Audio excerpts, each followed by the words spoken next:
Ito hong International Criminal Court Prosecution Team lamang umano sa naganap na confirmation of charges hearing ni dating Pangulong Rodrigo Roa Duterte sa International Criminal Court ayon sa isang eksperto.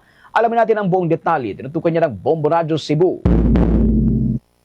Tinataya ni Attorney Rames S. Villagonzalo ang Cebuano ICC accredited lawyer na lamang ng kaunti ang panig ng prosecution sa naganap na 4-day confirmation of charges hearing sa kaso ni dating Presidente Rodrigo Duterte sa International Criminal Court.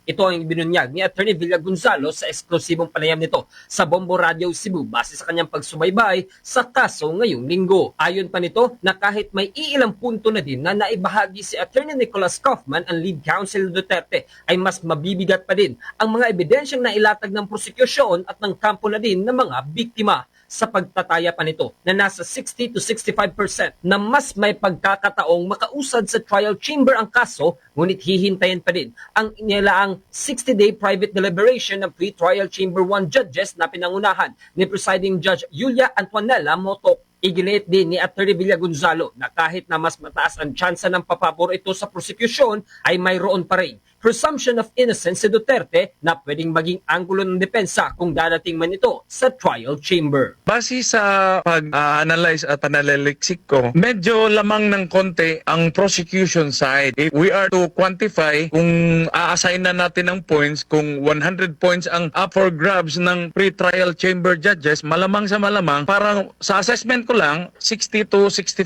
points ang maaaring nakuha or pwedeng ma-award sa prosecution, and then it's possible na 40 to 35 points ang sa defense. Pero kahit malaki ang puntos ng prosecution dito sa confirmation of charges, what remains is that may presumption of innocence pa rin, inosente pa rin. Hindi pa yan guilt beyond reasonable doubt. Ano lang yan? Yun lang ang sinasagot lang yan. May basihan ba na dapat iakyat ang kaso from pre-trial chamber to trial chamber? Sa ngayon, medyo lamang ang prosecution ng konti. Mula rito sa lungsod at lalawigan ng Cebu, ako si Bombo Ken Apor. This is Bombo Radio Philippines, the #1 and most trusted source of news and information. Basta Radio.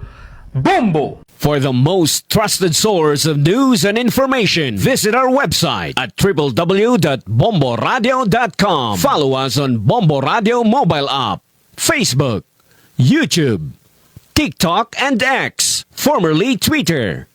Like, share, and stay connected. Anytime, anywhere.